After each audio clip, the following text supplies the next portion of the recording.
नमस्कार, मैं हूं अभिषेक शुक्ल। सत्ता का 5 सालाना सुरूर बस टूटने को है। वो फिर आसमान की उड़ान छोड़ जमीन की ओर भागेंगे। वो चैन की नींद छोड़ेंगे, अब जागेंगे। वो हाथ जोड़े आएंगे, दरवाजे की सांकल बजाएंगे, चेहरे पर चिपकाएंगे नकली मुस्कान, जुबान पर होंगे इरादे महान। वो कुर्ते की जेब में वादों की नई फेहरिस्त लिए आएंगे, ख्वाबों की एक नई दुनिया हमें दिखाएंगे। परवाएं भरमाएं, इसके पहले कहानी में हमला है जरा सा ट्विस्ट। तो वो आए, इरादों की फसल उगाए, उसके पहले दिखाएंगे उन्हें हकीकत का आईना, और फिर हम बादब कहेंगे भैया जी स्माइल, भैया जी स्माइल। किसमें कितना है दम। एमपी की सबसे हाई प्रोफाइल सीट सीहोर जिले की बुधनी विधानसभा सीट, जिस पर इस बार सबकी निगाहें टिकी हैं। एक तो सीएम शिवराज का गढ़ और उस पर मुकाबला तब और दिलचस्प हो गया जब कांग्रेस ने पूर्व केंद्रीय मंत्री और पूर्व कांग्रेस के प्रदेश अध्यक्ष अरुण यादव को मैदान में उतार दिया। इस सीट के लिए कहा जाता है अगर राहुल गांधी भी इस सीट से चुनाव लड़े तो वो भी हार जाएं। तो क्या अरुण यादव लगा पाएंगे कांग्रेस की नैया पार? जानते हैं जनता का मिजाज। कांग्रेस ने उनके साथ अन्याय किया है। सच ये है, पहले कांग्रेस के अध्यक्ष पद से हटा के अरुण भाई को अपमानित किया, और अब और कहीं लड़ा, और कहीं के बजाय अब बुधनी लड़ाया। खबर यह भी है कि आपको बलि का बकरा बनाया जा रहा है। ये तो चर्चा है भारतीय जनता पार्टी के भय की वजह से चलाई जा रही है। अब मैं यहाँ नहीं आऊंगा, इस सीट पर आपको ही मुझे जिताना है। सीएम शिवराज सिंह का ये गजब का कॉन्फिडेंस विरोधी खेमे में खलबली पैदा कर सकता है, लेकिन राजनीति के गलियारों में उस वक्त और खलबली मच गई जब कांग्रेस ने एक ऐसे चेहरे को सीएम शिवराज के मुकाबले चुनावी मैदान में उतारा जो कांग्रेस के एक कद्दावर नेता हैं। जी हां, शिवराज के किले को ध्वस्त करने के लिए चुनाव के जंगी मैदान में अरुण यादव के हाथ कमान सौंपी गई। यानी एमपी की सबसे हाई प्रोफाइल सीट सीहोर जिले की बुधनी विधानसभा सीट पर इस बार मुकाबला बड़ा दिलचस्प होने वाला है। और जनता के जो प्रेम और विश्वास है, जो प्यार है, उसके आधार पर मैं कह रहा हूँ कि भारतीय जनता पार्टी फिर सरकार बनाएगी, भारी बहुमत से बनाएगी। बीजेपी और कांग्रेस की बात करें तो दोनों नेता बड़े कद्दावर हैं, दोनों किसान पुत्र हैं। तो क्या कांग्रेस के अरुण यादव लगाएंगे बुधनी में कांग्रेस की नैया पार? क्या सीएम के किले में अरुण यादव करेंगे सेंधमारी? आखिर चुनावी शतरंज की बिसात में कौन देगा किसे मात और कौन होगा बुधनी का बादशाह? वोटर्स फिर खिलाएंगे कमल या देंगे हाथ को अपना साथ? तो आखिर बुधनी में वो कौन से फैक्टर्स हैं जो चुनाव पर डालेंगे असर? आखिर कौन करेगा बुधनी सीट पर स्माइल? अरुण जी प्रदेश के सम्मानित नेता हैं, वरिष्ठ नेता हैं, मैं उनका सम्मान करता हूं। उनका बुधनी क्षेत्र में स्वागत है, और मैं कार्यकर्ता और जनता से भी अपील करता हूं कि अरुण भाई जहां जाएं उनका सम्मान हो, क्योंकि हमारी परंपरा विरोधी अगर विचार से कोई नेता है तो उस पर पत्थर फेंकवाने की नहीं है, सम्मान करने की है।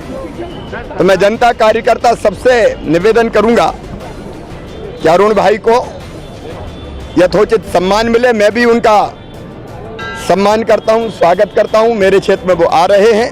तो चुनाव के हर दांव पेच और समीकरण को समझने के लिए बुधनी की जनता के मिजाज को समझना होगा। बुधनी में विकास के दावों की जमीनी हकीकत भी जानने की कोशिश करते हैं। बुधनी में सड़कों की हालत विकास के दावों पर 4 चांद लगाती है, लेकिन कुछ लोगों का कहना है कि गांव के अंदरूनी इलाके में सड़कों की हालत ठीक नहीं है। वहीं पानी की किल्लत से भी महिलाओं को 2-4 होना पड़ता है। शिवराज सिंह चौहान एमपी की सड़कों को अमेरिका से बेहतर बताने से चूकते नहीं हैं, लेकिन खुद उनका गढ़ मानी जाने वाली बुधनी विधानसभा सीट, लोगों का कहना है कि गांव में सड़कों की हालत अच्छी नहीं है, लेकिन शिवराज सिंह चौहान के काम से बुधनी की जनता खुश नजर आ रही है। सोनम, सबसे बड़ी परेशानी आपके गांव में क्या है महिलाओं के लिए? पानी की दिक्कत है हमें तो। सिर पे लाना पड़ा है, टंकी बराबर आके गाड़ी पे लाते हैं। और पानी लाना पड़ता है, तामुट से पानी लाते हैं हम। पानी की बहुत परेशानी हो रही है। किसान पुत्र कहे जाने वाले शिवराज सिंह चौहान के गढ़ में किसानों की आत्महत्या का आरोप विरोधी खेमा लगा रहा है। वहीं किसान भावांतर योजना में देरी से मिली रकम और कृषि मंडी में हुए भ्रष्टाचार से किसान वर्ग नाराज है।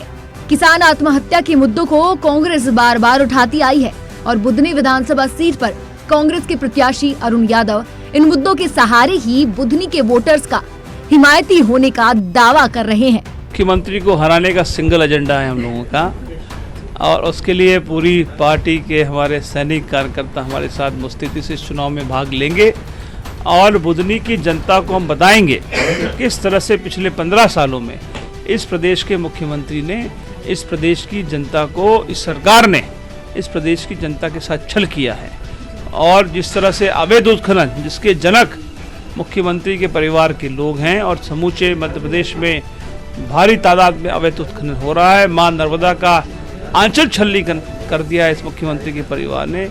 मां नर्मदा के कण कण का हिसाब मुख्यमंत्री से और उनके परिवार से लेंगे।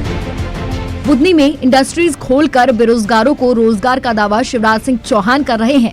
सभी सड़कों के निर्माण का दावा, प्रत्येक तहसील में सरकारी कॉलेज, स्वास्थ्य केंद्र, ITI, पॉलिटेक्निक कॉलेज, नर्मदा घाटों का विकास, पार्क, रोजगार के केंद्र, स्कूलों का उन्नयन, नए सरकारी भवन का निर्माण। जो काम ना हो सके, आंवली घाट का पुल अधूरा, अवैध रेत का धड़ल्ले से परिवहन नहीं रुका। यहाँ ऐसे मुद्दे भी हैं जो शिवराज सिंह चौहान की मुश्किलें बढ़ा सकते हैं। स्कूल बसें यहाँ नजर नहीं आती, मतलब कितना बड़ा संघर्ष है। पढ़ाई की अपनी चुनौतियाँ हैं, उससे बड़ी चुनौती है स्कूल पहुँचना रोज। हाँ। कितना दूर आपके गांव से स्कूल है? 7 किलोमीटर। 7 किलोमीटर है और रोज ऐसे ही बस पकड़ती है? हाँ, रोज ही बस से जाना पड़ता। फसल बीमा में राजनीतिक पक्षपात का आरोप, महिला सुरक्षा का मामला, किसानों की आत्महत्या मामले की गूंज इस विधानसभा में गूंजेगी। अब जरा बुधनी विधानसभा सीट के जातीय समीकरण पर नजर डालते हैं। यहाँ आदिवासी वोटर्स अपना असर इस सीट पर डालते हैं। यहाँ कुल मतदाता 2,44,580 हैं, जहाँ पुरुष मतदाता 1,27,847 तो महिला मतदाता 1,16,724। जातीय समीकरण की बात करें तो यहाँ आदिवासी वोटर्स 40,000 है, किरार मतदाता 12,000, राजपूत मतदाता 18,000, ओबीसी मतदाता 15,000, यादव और गबली यादव वोटर्स तकरीबन 18,000। तो ऐसा कुछ है कि मुख्यमंत्री का गांव है जैत, तो वहाँ सुविधाएं ज्यादा हों और बगल के गांव से थोड़ा सौतेलापन हुआ, ऐसा तो नहीं है? नहीं सर, बुंदी विधानसभा से लेकर बख्तरा तक दोनों, इधर नर्मदा साइड, इधर जंगल पट्टी, सब चकाचक है। कोई बात की गरीब से लेके मजदूर तो कोई भूखा नहीं है, हर राहत दे रहे हैं ना जी। मुख्यमंत्री चौहान बुधनी सीट से 4 बार विधायक रह चुके हैं और अब 5वीं बार चुनाव लड़ रहे हैं। तो आखिर कौन सी वजह थी कि कांग्रेस ने सीएम के गढ़ में पूर्व केंद्रीय मंत्री अरुण यादव को उतारा? शिवराज सिंह चौहान के खिलाफ अरुण यादव बड़ा ओबीसी चेहरा है। इसके मायने हैं कि शिवराज सिंह चौहान को घर में ही घेरने की रणनीति बनाई गई है। सीएम शिवराज सिंह चौहान का करिश्माई व्यक्तित्व, आम आदमी की छवि, सरल स्वभाव उनकी ताकत है, लेकिन विकास के काम में अभी लोग उनसे उम्मीद लगाए हुए हैं। वहीं अरुण यादव ओबीसी चेहरा है, साथ ही उनके किसान पुत्र होने का उन्हें फायदा मिलेगा। अब बात मुश्किलों की करें तो अरुण यादव एक पैराशूट कैंडिडेट हैं, यानी बाहर से उतारे गए। तो बाहरी उम्मीदवार को कैसे बुधनी के वोटर्स गले लगाएंगे? साथ ही अरुण यादव को इस सीट पर पहचान का संकट है, यानी वोटर्स के दिल और दिमाग दोनों में जगह बनाने के लिए अरुण यादव को एडी चोटी का जोर लगाना पड़ेगा। खबर यह भी है कि आपको बलि का बकरा बनाया जा रहा है। ये तो चर्चाएं भारतीय जनता पार्टी के भय की वजह से चलाई जा रही हैं। उनका भय इस बात को प्रोपगेट कर रहा है। मुझे तो गर्व है कि मुझे ये मौका दिया है पार्टी ने, और मैं ये सीट जिताकर कांग्रेस की झोली में डाल कर दूंगा। कांग्रेस ने उनके साथ अन्याय किया है, सच ये है।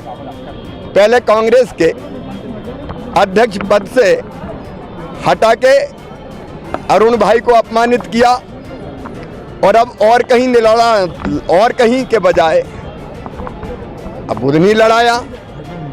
अब हम तो सीधे साधे हैं, पिछड़े लोग कई बार शिकार होते रहते हैं, लेकिन मैं मेरे भाई अरुण जी का स्वागत करता हूं। अब इस जोर आजमाइश के दौर में बुधनी में क्या अरुण यादव लगाएंगे बेड़ा पार, या फिर जनता बोलेगी अब की बार फिर शिवराज? फैसले की घड़ी का काउंटडाउन शुरू हो गया है। बुधनी से bureau report, news 18 Madhya Pradesh. किसमें कितना है दम? क्या दमों के दंगल में अब की बार फिर खिल पाएगा कमल या बदलेगा मिजाज? क्या मजबूत हो पाएगा दमों में कांग्रेस का हाथ? 71 बरस के कद्दावर नेता जयंत मलैया के मुकाबले में कांग्रेस ने 36 बरस के राहुल सिंह को उतारा है। दमोह जिस पर वोट करेगा उसमें सबसे बड़ा मुद्दा है रोजगार के लिए पलायन और जल संकट से जूझते दमोह की पीले डिब्बों की पहचान। तो दमोह में बरकरार रहेगा बीजेपी का मोह या मलैया से होगा बिछो? कांग्रेस से लेकर बीजेपी तक चुनावी लड़ाई अस्तित्व के लिए इस बार बन गई है। बिजली के जो बिल हैं उनको माफ़ करने का 5,176 करोड़ रुपए के हमने बिजली के बिल माफ़ की। ऐसी ढेरों चीज़ें हैं जो हमारी सरकार ने की। अगर मैं ये बात करूं कि हज़ारों शादियां तो मैंने मुख्यमंत्री कन्यादान योजना में मैंने स्वयं कराई हैं दमोह में। पैसा बहुत आया है, शायद दमोह में जितना पैसा आया होगा प्रदेश के किसी मंत्री के जिले में इतना पैसा नहीं आया। कितना पैसा हमारे आदरणीय मलैया जी लेके आए हैं दमोह में, पर उसका लाभ शहर को नहीं मिला, ना विधानसभा क्षेत्र को मिला, ना जिले को मिला। 30 वर्ष के कार्यकाल से पूर्ण रूप से संतुष्ट हूँ। दमोह नगर का नक्शा ही नहीं भूगोल भी बदल चुका है। जब हमने छोटे में देखा है दमोह में तो बहुत छोटी सकरी 3, 7, 4, 5 फुट की रोडें हुआ करती थी। आज पूरा दमोह हाईवे से जुड़ा हुआ है।